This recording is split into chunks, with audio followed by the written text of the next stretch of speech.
ସତେ ସେଇ ଆସୁଛି। ତମେ ଯାଉନା କାହିଁ ବଇ ଆଜ୍ଞା ପଥର ଗୁଡାକ ପକେଇଲେ ଯେତେବେଳେ ପାହାଡ ପଥର ପକେଇଛନ୍ତି ବାପା ପାଣିରେ ଯଦି ପାହାଡ ପଥର ପକେଇଲେ ସେ କଣ ବନ୍ଧ ତିଆରି ହବ ନା ଖାଲି ଗୋଟେ ଗୋଟେ ହାବୁକା ବାହାରିଲା କିଛି ଜଣା ପଡିଲାନି। ତେଣୁ ରାମଚନ୍ଦ୍ର ବିଚାର କଲେ ବନ୍ଧଟା ତ ତିଆରି କରୁନି ନା ତେଣୁ କଣ କରିବା ଏ ବରୁଣ ଦେବତାକୁ ଡାକିଲେ କହିଲେ ହେ ବରୁଣ ଦେବତା ଆପଣ ଟିକେ ଦୟା କରନ୍ତୁ ଆପଣଙ୍କ ପିଠିରେ ଟିକେ ସ୍ଥାନ ଦିଅନ୍ତୁ ମୁଁ ଲଙ୍କା କଟକୁ ଯିବି ଜାନକୀକି ଉଦ୍ଧାର କରିବି। ଆଜ୍ଞା ଯେତେ ଅନୁରୋଧ କଲେ ବରୁଣ ଦେବତା ଶୁଣିଲାନି। ଶିକ୍ଷା ବାପା ଯଦି ବଡ ଅଫିସରର କାମଟା ପିଅନ ପାଖରେ ଥାଏ ସେ ଯଦି ପିଅନକୁ ନ କହେ ଏ ପାପ ଠାରୁ ପାପ ନାହିଁ। ପିଅନ ଯଦି ଭାବିବ ଯେ ମୋ କତିକି ବଡ ଅଫିସର 2 ଥର ଆସିଲେଣି କି 3 ଥର ଆସିଲେଣି ମୁଁ ଖାଇଟାକୁ ତଳେ ରଖିଦିଏ ଆଉ 2-4 ଥର ଆସିଲେ ମୋ ପାପଟା ବଢିଯିବ ଏ ପାପ ଠାରୁ ଆଉ ପାପ ନାହିଁ। ଆଜ୍ଞା ରାମଚନ୍ଦ୍ର ଯେତେବେଳେ ବରୁଣ ଦେବତାକୁ ଅନୁରୋଧ କଲେ ବରୁଣ ଦେବତା ଶୁଣିଲାନି। ଯେତେବେଳେ ନ ଶୁଣିଲା ଡାକିଲେ ଲକ୍ଷ୍ମଣ ମୋ ଧନଟା ଦେ ମାରିଦିଅ ଚାପମାନ ସମିତ୍ରେ ସମାସ ବିଶ୍ୱ ସମୁଦ୍ରଂ ଶୋଷୟିଷ୍ୟାମି ରାଜଯାନ୍ତୁ ପ୍ରଗମ୍ଭନା। ଗୋଟିଏ ସରମ ମାରି ବଢିଆ କଥା ସମୁଦ୍ରର ପାଣି ଗୁଡାକ ଭସ୍ମସ୍ତୂପ ହେଇକି ଆକାଶକୁ ଉଠିଯିବ। ମୋ ସୈନ୍ୟମାନେ ପାଦରେ ଚାଲିକି ପଳେଇବେ।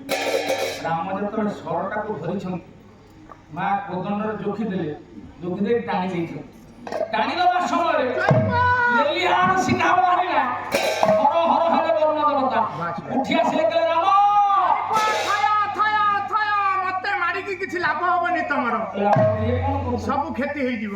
ମତେ ଯଦି ଆପଣ ମାରିଦେବେ ଶୁଖେଇ ଦେବେ ମୋ ଗର୍ଭ ଯଦି ଶୁଖିଯାଏ ମା କହିଲେ ଯଦି ମୋ ଗର୍ଭ ଶୁଖିଯାଏ ମୋର କିଛି କ୍ଷତି ହବ ନା କ୍ଷତି ତମର ହବ।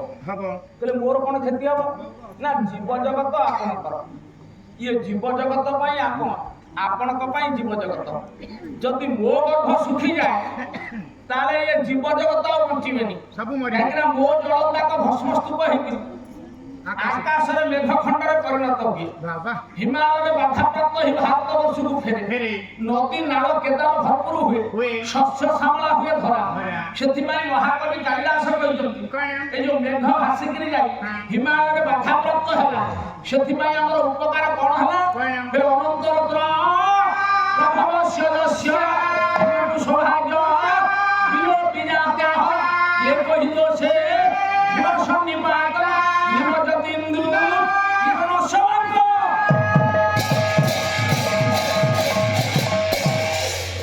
ହିମାଳୟର ସବୁ ଗୁଣ ଗୁଡାକ ଅଷ୍ଟରତ୍ନ ଅଛି କେବଳ ଗୋଟିଏ ଦୋଷ ପଳାଏ ପଳାଏ ଯେମିତି ଚନ୍ଦ୍ର କ୍ଷୟ ହୁଅନ୍ତି କେବଳ ଶନିପାତ ବରଫ ଗୁଡାକ ଜମାଟ ବାନ୍ଧେ ଏଇ ଦୋଷଟା ଅଛି ଆଉ ସବୁ ଭଲ। ବାପା 8ଟା ରତ୍ନ ତା ଦେହରେ ଅଛି ଆମେ ଖୋଳିକିରି ଆଣିପାରିବା କି ନାଇଁ ଆଜ୍ଞା। ଯୋଉ ବର୍ଷା ବାଧାପ୍ରାପ୍ତ ହେଲା ଭାରତ ବର୍ଷକୁ ଫେରିଲା ନଦୀ ନାଳ କେଦାର ଭରପୁର ହେଲା ଶସ୍ୟ ଶ୍ୟାମଳା ଧରା ହେଲା ଆମେ ଶସ୍ୟକୁ ବିକ୍ରି କରିକିରି ହୀରା କିଣି ପାରୁଛନ୍ତି ଲୀଳା କିଣି ପାରୁଛନ୍ତି ମୋତି କିଣି ପାରୁଛନ୍ତି ସୁନା କିଣି ପାରୁଛନ୍ତି। ସେଥିପାଇଁ ତ୍ରିରଙ୍ଗୀ ପତାକା ତଳେ ଛିଡା ହେଇକି ଆମେ କୁହନ୍ତି ବସୁଧା ପରମ ପାତ୍ର ବସୁଧା ଜନନୀ ସମାମା ସୁଧା ପ୍ରସାଦ ଜ୍ଞାନାର୍ଥେ ଧୈର୍ଯ୍ୟ ଶକ୍ତି ଚିରନ୍ତନ। ବାପା ବସୁଧା ମାନେ ସୁନାର ପାତ୍ର ବୋଲି କହୁଛନ୍ତି କେବଳ ବସୁଧା ହଉଛନ୍ତି ମା ଆମେ ମା ବୋଲି କହୁଛନ୍ତି ମା ପାଖରେ ଯେତେଟା ଗୁଣ ଅଛି ବସୁଧାର ସେତେଟା ଗୁଣ ଅଛି। ମା ଆମକୁ ଗର୍ଭରେ ଧାରଣ କଲା 10 ମାସ 10 ଦିନ ଧାରଣ କରି ଜନ୍ମ ଦେଲା। ମା କୋଳରେ ମଳମୂତ୍ର ତ୍ୟାଗ କଲେ କ୍ଷୀର ଦେଇକିରି ବଞ୍ଚେଇଲା ଠିକ ସେଇଭଳିଆ ମାକୁ ଛାଡ଼ିଲା ପରେ ବସୁଧାରେ ଆମେ ମଳମୂତ୍ର ତ୍ୟାଗ କଲେ।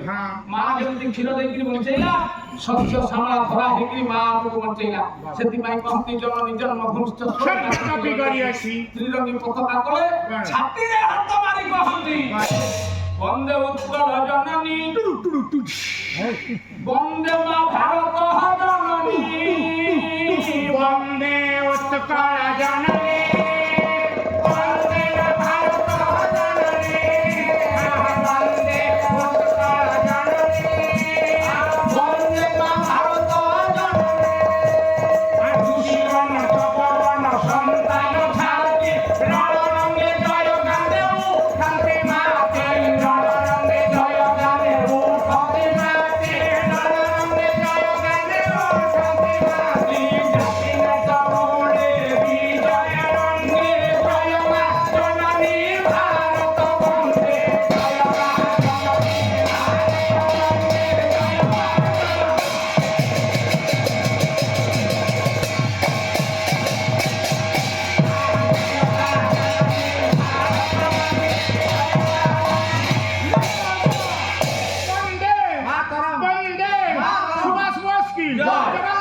কি অমিতাভ বচ্চন কি বালা বালা কি অনুষ্ঠান কি গ্রামবাসী কি রাপি দাস কি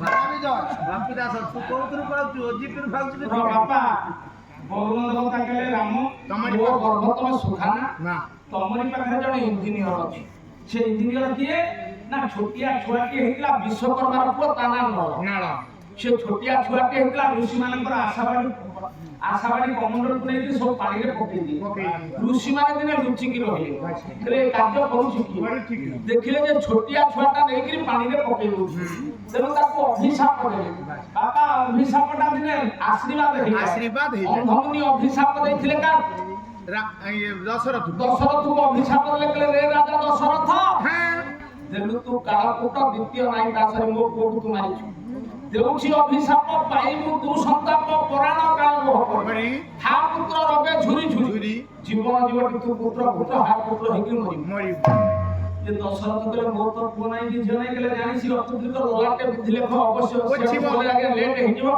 কলে অবশ্য বিধি লেখ ওছিব ମୋ ପାଇଁ ଛେନ ମୋର ହତରୁ ଏ ବିଲ ଦଳଚରୁ ମହିଷୀ ଗଣ ଦିଅ নেই ଏ ବିଲ ଦଳଚରୁ ନେଇ ତୁମ ସ୍ତ୍ରୀ ମାନଙ୍କୁ ଦିଅ ପୁତ୍ରେଷ୍ଟି ଯଜ୍ଞ କରିବ ଯୋଉ ପୁଅଟା ପ୍ରଥମ ଜନ୍ମ ହବ ତା ନାମ ରଘୁରାମ ସାକ୍ଷ୍ୟ କହିବ କଥା হ্যাঁ শর্ট রে ସେଇ ରାମ ରାମ କହି କହି ତୋ ପିଣ୍ଡରୁ ପ୍ରାଣ প্রাণ ଛାଡ଼ିବ। দেখি পারিবুনো ଆଜ୍ଞା ଅଭିଶାପଟା ଆଶୀର୍ବାଦ ହେଇଗଲା ଓହୋ।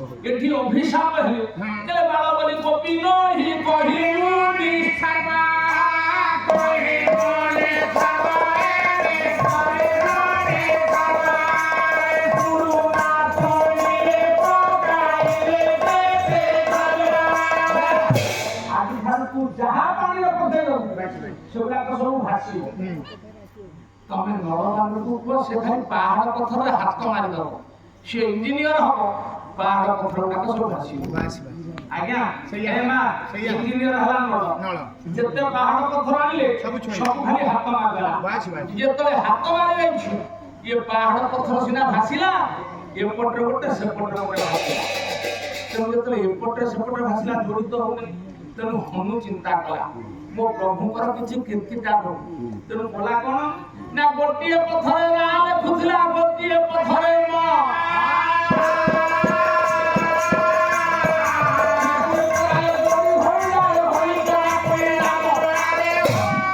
ଆଜ୍ଞା ଗୋଟିଏ ପାଖରେ ନାଁ ଲେଖେ ଗୋଟିଏ ପାଖରେ ମ ଲେଖେ বাস বাস ଶିକୁଳି କି ଶିକୁଳି ଯୋଡ଼ି ହେଇଯାଏ হ্যাঁ ରାବଣ ଅର୍ଦ୍ଧରାତ୍ରି ଆସିକି ଦେଖେ ସାରେ ଟିକେ ଆଜ୍ଞା